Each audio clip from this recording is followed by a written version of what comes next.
Allô, salut, à tous les astronomes et astrophysiciens. Si c'est pour trouver une réponse à l'accomplissement des saisons que nous avons fait tourner la Terre autour du Soleil à une vitesse de 108 000 km/h. Plus de 30 fois la vitesse d'une balle de fusil, pour parcourir les 930 millions de kilomètres de son orbite. Et qu'on a rapproché la Terre du Soleil une fois et on l'a éloignée une autre fois, ce qu'on appelle révolution. Notre pauvre Lune doit donc tourner avec la Terre autour du Soleil à la même vitesse et tourner en même temps autour de la Terre, deux fonctions à accomplir pendant un an.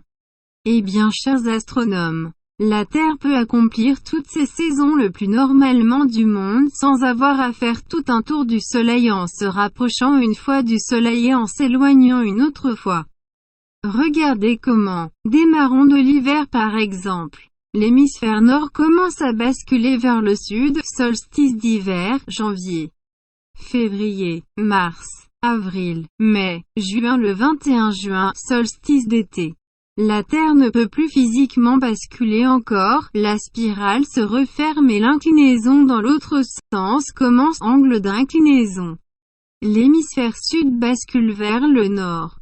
Juillet, août, septembre, octobre, novembre, décembre. La Terre ne peut plus physiquement basculer encore. La spirale se referme et l'inclinaison dans l'autre sens commence, l'angle d'inclinaison s'est réalisé.